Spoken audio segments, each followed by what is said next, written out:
The Nissan Armada is redesigned for 2025 with a new look and plenty of fresh features. The new full-size SUV, now with a turbo V6, adds a Pro 4X trim and features from the Global Patrol such as an air suspension and a locking rear differential. The old model's 5.6-liter V8 gives way to a twin-turbo 3.5-liter V6 engine with 425 horsepower and 516 pound-feet of torque. For the new third generation, Nissan is strengthening the connection between the 2025 Armada and the Patrol in an attempt to give the US nameplate a taste of the recognition and reputation that the Patrol has garnered in global markets over its long history. The new Armada finally gets access to some of the Patrol's features that were previously withheld from the US market, including an optional height-adjustable air suspension and a locking rear differential on four-wheel drive models. Nissan says it still sees key full-size SUV competitors as the Chevy Tahoe, Ford Expedition, and Toyota Sequoia, but it hopes that the Armada's fortified capabilities will give it additional appeal.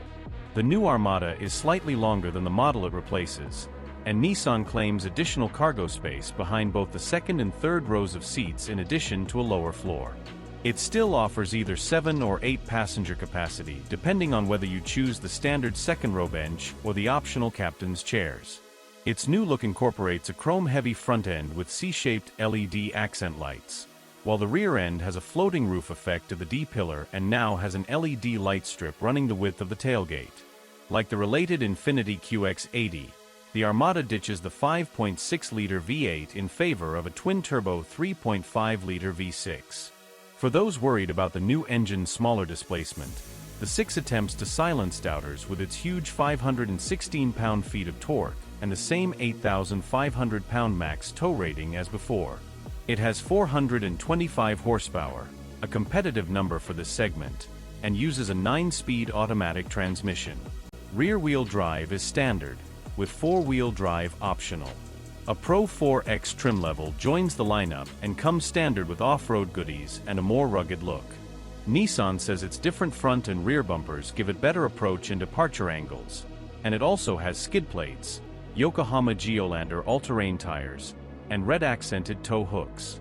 The top-spec Platinum Reserve trim is also new, and it's loaded with nearly as many luxury items as the QX80 offers, including quilted leather upholstery, 22-inch wheels, and a Klipsch audio system, though the Nissan setup only has 12 speakers to the Infiniti's 24. The SV and SL trims round out the lower end of the Armada lineup. Dual 12.3-inch screens are standard, acting as a digital gauge cluster and central infotainment display, and the higher trims have a 14.3-inch center screen. Wireless Apple CarPlay and Android Auto are standard, and Google built-in apps are offered on the SL and above. Most driver assistance features come standard, and Nissan's latest ProPilot 2.1 technology is optional and allows for hands-free driving under certain circumstances. We expect the 2025 Armada's starting price to be around $60,000 when it goes on sale early next year. The Platinum Reserve and loaded Pro 4X trims will likely approach $80,000, meaning there will be plenty of overlap between the Nissan and its Infiniti sibling at that level. If you enjoyed this review, be sure to like this video, subscribe to our channel for more exciting car reviews.